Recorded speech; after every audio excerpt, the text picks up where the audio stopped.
Assalamualaikum warahmatullahi wabarakatuh. Halo teman-teman semuanya, jumpa kembali dengan saya Heri Purwanto di channel HPTH Official. Baik rekan-rekan semuanya, pada kesempatan kali ini kita akan menyambung kembali pembahasan soal yang kemarin, yang mana di sini saya sudah mempersiapkan soal-soal terbaru yang akan kita bahas pada video kali ini. Dan bagi teman-teman yang baru menemukan channel ini, jangan lupa untuk mengklik tombol subscribe agar tidak ketinggalan setiap saya update video-video terbaru di channel ini. Yang mana pada channel ini setiap harinya akan membahas soal-soal latihan tes B3K khusus untuk guru agama Islam. Baik teman-teman semuanya, kita langsung saja pada pembahasan soalnya. Yang mana di sini sudah ada beberapa soal yang akan kita bahas pada video kali ini. Dari soal yang pertama dulu. Allah Subhanahu wa Ta'ala selalu memperlakukan hambanya dengan baik dan bijaksana. Ketika seseorang dipercaya menjadi pemimpin, ia harus memiliki komitmen untuk melakukan sesuatu sesuai dengan aturannya dan tidak boleh melanggar kesepakatan yang telah ditetapkan bersama. Sifat komitmen dan menempatkan sesuatu pada tempatnya sesuai dengan sifat Allah dalam Asmaul Husna adalah: yang pertama, yang A, Ar-Razzaq, yang B, Al-Adl, yang C, Ar-Rahman, yang D, Al-Bashir. Nah, sifat komitmen dan menempatkan sesuatu pada tempatnya artinya bersifat adil dan sesuai pada Asmaul Husna, yaitu Al-Adil, yang mana Allah Subhanahu wa Ta'ala Maha Adil dan menempatkan sesuatu pada tempatnya. Jadi jawaban dari nomor 1 adalah yang B.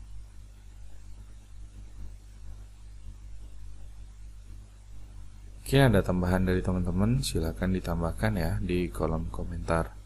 Kita lanjutkan pada soal yang kedua. Nah, pada hari kiamat semua manusia dibangkitkan kembali untuk mempertanggungjawabkan segala perbuatannya selama di dunia. Jika perbuatan banyak lebih banyak, saya ulangi, jika perbuatan baik lebih banyak, maka surga sebagai balasannya. Demikian pula sebaliknya, berdasarkan pernyataan tersebut, maka hikmah beriman pada hari akhir adalah: yang A, memotivasi umat Islam agar lebih meningkatkan amal ibadah mereka sebagai bekal kembali ke alam akhirat. Kemudian yang B, mendorong mengembangkan ilmu pengetahuan dan teknologi canggih agar dapat memprediksi secara pasti kapan kiamat terjadi. Kemudian yang C, memotivasi umat Islam agar berlomba-lomba dalam mempelajari fenomena alam agar dapat menunda datangnya kiamat. Kemudian yang D, membangkitkan segala cinta terhadap alam lingkungan karena dunia bagaikan ladang akhirat.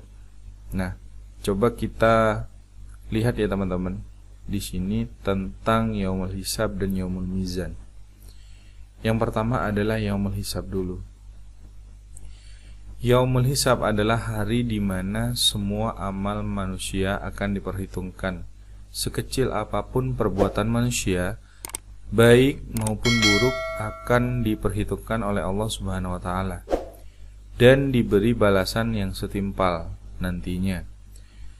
Mulut manusia tidak dapat berdusta karena mulut akan dikunci dan anggota lainnya yang akan menjadi saksi terhadap semua perbuatan yang pernah dilakukan.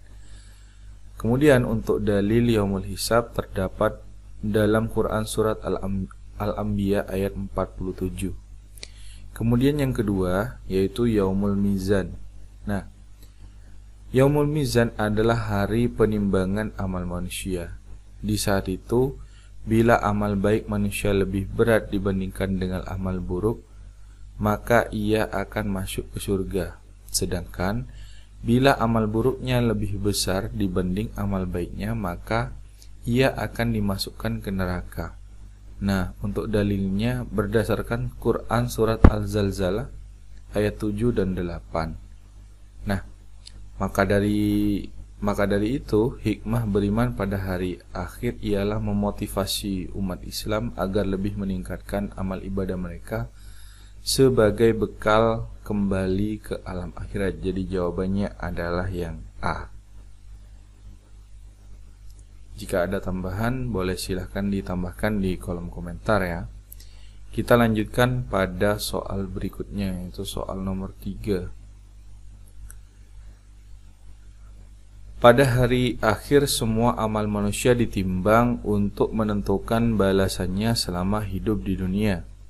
Hikmah beriman pada hari akhir seperti yang terkandung dalam kalimat tersebut adalah: yang A rajin beribadah menunggu berusia lanjut, kemudian yang B beribadah hanya pada saat memerlukan, yang C menunjukkan ketaatan pada pihak tertentu, kemudian yang D komitmen dalam berbuat baik. Tentunya ini berkaitan untuk soal nomor 3 ini berkaitan dengan yaumul hisab ya, yang mana memang hari di mana semua amal manusia akan diperhitungkan, sekecil apapun perbuatan manusia, baik itu perbuatan baik maupun perbuatan buruk, yang akan dihitung oleh Allah Subhanahu wa Ta'ala dan diberi balasan yang setimpal nantinya. Nanti mulut manusia tidak akan berdusta karena mulut akan dikunci dan anggota lainnya akan menjadi saksi terhadap semua perbuatan yang dilakukan. Nah, dalil yaumul hisab terdapat dalam Quran surat Al-Anbiya ayat 47. Nah, kemudian hikmahnya beriman kepada hari akhir seperti yang terkandung pada kalimat di atas yang dipertanyaan itu ialah komitmen dalam berbuat baik. Tentunya jawabannya ada pada option yang D. Kita lanjutkan pada soal berikutnya. Nah, manusia akan dibangkitkan pada hari kiamat kelak, yaitu yaumul ba'ats. Keadaan manusia pada saat itu tergantung pada amal perbuatannya di dunia. Nah, berdasarkan wacana di atas berikut ini, perilaku yang mencerminkan beriman kepada hari akhir kecuali: yang A selalu mempersiapkan bekal untuk hidup di hari akhir, kemudian yang B selalu berbuat baik dan tidak berani berbuat jahat, kemudian yang C memelihara diri dari perbuatan dosa, selektif dalam bertindak, kemudian yang D hidup dijalani secara bebas karena setiap manusia menjadi warga yang merdeka. Nah, di sini adalah berdasarkan wacana di atas berikut ini perilaku yang mencerminkan beriman kepada hari akhir ya, kecuali yang A selalu mempersiapkan bekal untuk hidup di hari akhir. Ini termasuk dalam perilaku yang mencerminkan beriman pada hari akhir. Kemudian selalu berbuat baik dan tidak berani berbuat jahat. Ini juga termasuk ke dalam perilaku yang mencerminkan beriman pada hari akhir. Kemudian yang ketiga, yang C, memelihara diri dari perbuatan dosa, selektif dalam bertindak. Ini juga masuk dalam perilaku yang mencerminkan beriman kepada hari akhir. Kemudian yang D, hidup dijalani secara bebas karena setiap manusia menjadi warga yang merdeka. Nah, ini yang tidak termasuk ke dalam perilaku yang mencerminkan beriman kepada hari akhir. Jadi jawabannya adalah yang D.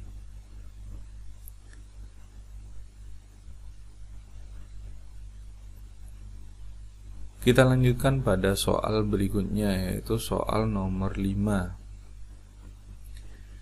Nah, manusia pada dasarnya diciptakan Allah Subhanahu wa Ta'ala dari saripati tanah.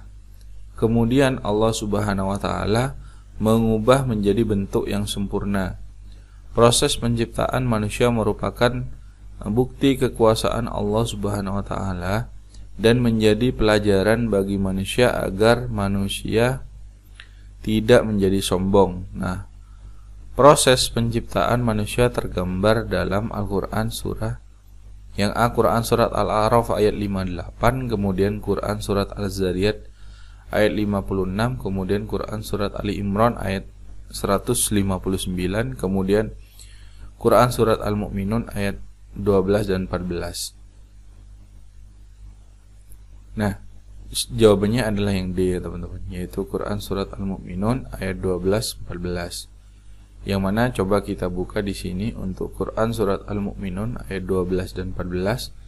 Kita lihat yang ayat 12 dulu, yang artinya adalah dan sungguh kami telah menciptakan manusia dari saripati yang berasal dari tanah. Kemudian yang ayat ke-14-nya artinya kemudian kami menjadikan air mani yang disimpan dalam tempat yang kokoh yaitu rahim. Jadi benar ya teman-teman, jawabannya adalah yang D. Mungkin ada tambahan dari teman-teman, boleh silahkan ditambahkan ya di kolom komentar.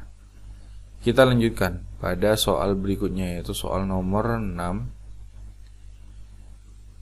Nah, ketika terjadi musibah kebakaran, orang dewasa meninggal dunia sementara anak kecil selamat. Kejadian ini pasti ada peran Allah Subhanahu wa taala melalui bantuan para malaikat. Berdasarkan wacana tersebut, yang termasuk tanda-tanda beriman kepada malaikat adalah: yang pertama adalah semangat beribadah untuk mencapai kebahagiaan dunia, kemudian yang B melakukan kebaikan agar berwibawa di mata orang lain, kemudian yang C meyakini ada pertolongan malaikat pada peristiwa tersebut, kemudian yang D melakukan kesalahan karena merasa dirinya tidak ada yang mengawasi. Yang mana di sini saya sudah menulis beberapa bentuk keimanan kita, ya, tanda-tanda keimanan kita kepada malaikat ya. Di sini saya sudah menuliskan beberapa. Yang pertama adalah selalu mencari dan mohon hidayah serta bersyukur. Kemudian selalu memohon kepada Allah atas segala lindungan dari segala musibah. Kemudian berusaha mempersiapkan diri untuk menghadapi kematian. Kemudian selalu memohon kepada Allah agar dilapangkan di alam kubur dan diringankan dari siksa kubur.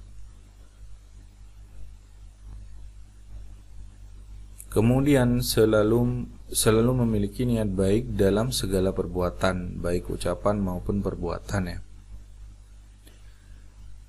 Nah, kemudian menjauhi niat buruk, perkataan yang kotor, perbuatan yang jelek, dan menjauhi perilaku tercela.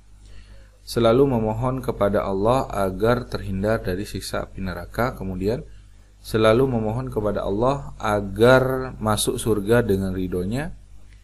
Berempati pada teman yang membutuhkan bantuan. Menjadi teladan bagi lingkungan sekitar dan menjadi pribadi yang rendah hati. Kemudian selalu berusaha memperbaiki diri untuk menjadi lebih baik. Dan yang terakhir adalah bekerja keras, ikhlas dalam menjalankan tugas. Nah, dari pertanyaan di atas ini tentunya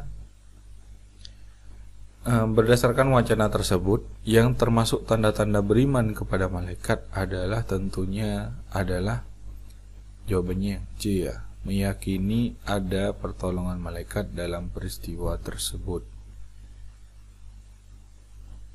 Baik, kita lanjutkan. Oh ya, sebelum lanjut, bagi teman-teman yang belum subscribe dulu ya, agar tidak ketinggalan setiap saya update video-video terbaru di channel ini. Kita lanjutkan pada soal berikutnya, yaitu soal nomor 7. Nah, malaikat adalah makhluk gaib ciptaan Allah Subhanahu wa taala yang sangat patuh melaksanakan tugasnya. Adapun malaikat yang memiliki nama lain, malaikat kiraman katibin, yaitu yang A Malik dan Ridwan, yang B Munkar dan Nakir, kemudian yang C Jibril dan Israil, yang D Raqib dan Atid. Nah, coba kita lihat ya di sini kiraman katibin adalah dua malaikat yang terletak di bahu kanan dan kiri di setiap makhluk. Menurut syariat Islam, jika ada seseorang yang melakukan amal perbuatan yang lebih dominan, maka ia akan dikirim berdasarkan perbuatan semasa hidupnya di dunia, entah ke jannah atau jahanam. Nah, para malaikat ini termasuk dalam golongan hafazah, yaitu para penjaga. Tidak ada penjelasan lebih lanjut bahwa apakah nama-nama malaikat itu bernama Raqib dan Atid, yang dikenal sebagai kiraman khatibin. Pada akhir salat, umat muslim beraliran Sunni selalu menghormati para malaikat ini. Jadi ini adalah dua malaikat yang terletak di bahu kanan dan bahu kiri ya teman-teman.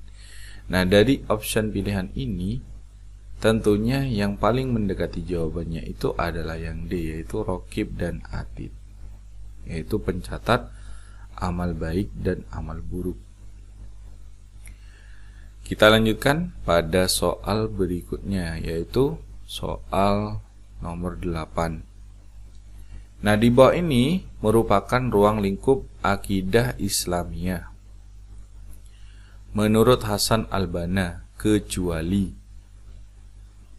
Nah, yang A adalah nubuat, yang B ruhaniyat, yang C ilahiyat, yang D asma wa sifat. Nah, menurut Hasan Al-Banna, ruang lingkup akidah Islam meliputi yang A adalah ilahiyat.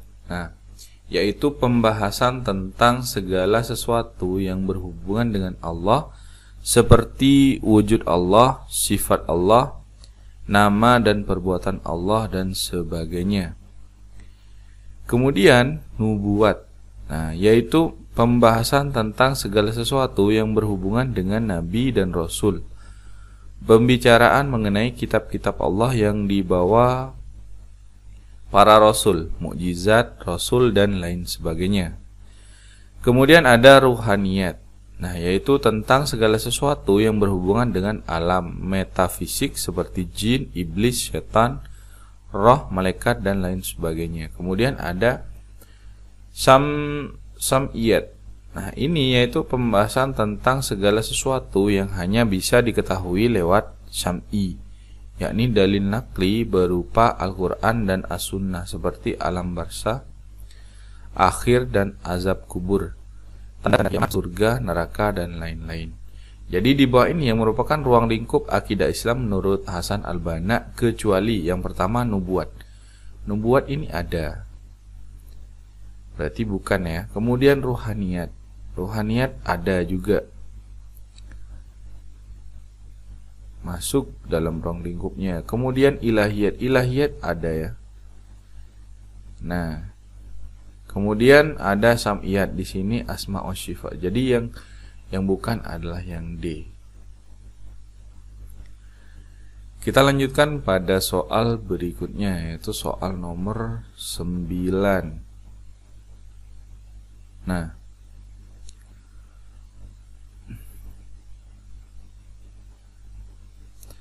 pembahasan tentang segala sesuatu yang berhubungan dengan alam metafisik seperti jin dan malaikat, iblis disebut ilahiyat, ruhaniyat, nubuat, samsiyat. Nah, ilahiyat adalah pembahasan tentang segala sesuatu yang berhubungan dengan Allah, seperti wujud Allah, sifat Allah, nama dan perbuatan Allah, dan sebagainya. Bukan. Kemudian ada ruhaniyat. Kita lihat ruhaniyat. Ruhaniyat yaitu tentang segala sesuatu yang berhubungan dengan alam metafisik seperti jin, iblis, setan, roh, malaikat, dan lain sebagainya. Nah, ini ya teman-teman. Jadi jawabannya adalah yang B, yaitu ruhaniyat. Tadi juga sudah kita bahas ya. Mungkin ada tambahan dari teman-teman, boleh silahkan ditambahkan ya di kolom komentar. Kita lanjutkan pada soal berikutnya, yaitu soal nomor 10.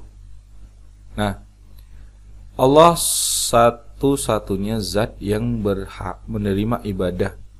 Dalam kurung, Allah satu-satunya zat yang wajib disembah. Merupakan pengertian dari yang A, tauhid rububiyah, kemudian tauhid uluhiyah, tauhid asma wa sifat, kemudian ma'rifat al-mabda. Nah, di sini tauhid uluhiyah. Artinya kita meyakini bahwa Allah lah satu-satunya zat yang berhak disembah atau diibadahi. Jadi jawabannya tentunya adalah yang B. Mungkin ada tambahan dari teman-teman, boleh ya, silakan ditambahkan di kolom komentar.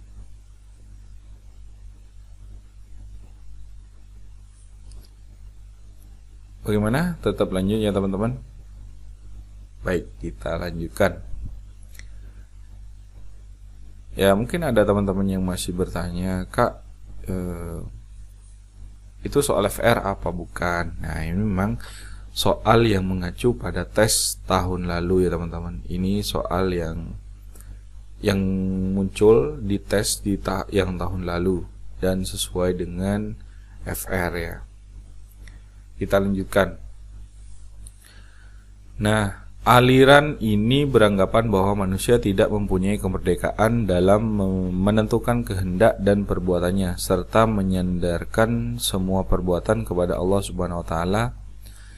Aliran ini bernama yang A Jabariyah, yang B Qadariyah, yang C Murji'ah, yang D Mu'tazilah. Jawabannya adalah yang A ya, yaitu Jabariyah. Yang mana di sini aliran Jabariyah atau predestination atau fatalism berpendapat sebaliknya. Manusia tidak mempunyai kemerdekaan dalam menentukan kehendak dan perbuatannya. Manusia terikat pada kehendak mutlak Tuhan. Ya, ini merupakan aliran Jabariyah. Kita lanjutkan pada soal berikutnya, yaitu soal nomor 12. Nah,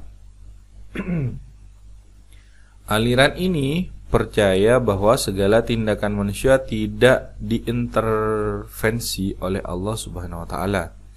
Allah itu adil, maka Allah menghukum orang yang bersalah dan sebaliknya. Aliran yang dimaksud adalah yang A Jabariyah, Qadariyah, Azariyah, Mu'tazilah.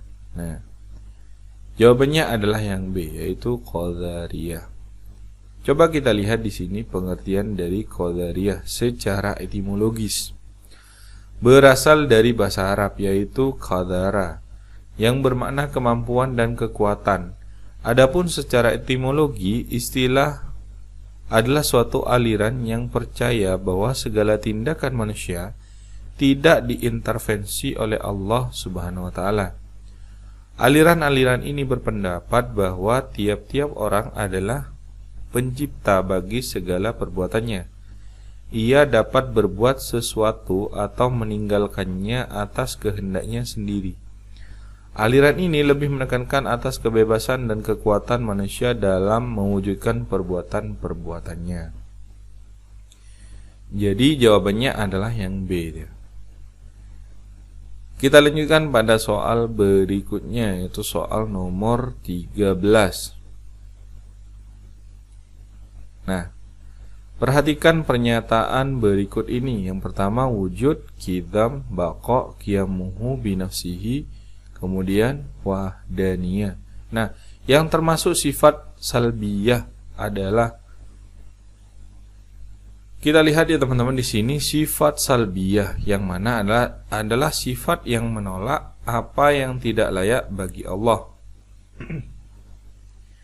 Sifat ini ada 5, yaitu yang pertama adalah qidam. Qidam ya, yang pertama, tanpa didahului oleh suatu permulaan ya. Kemudian kedua, baqa ya,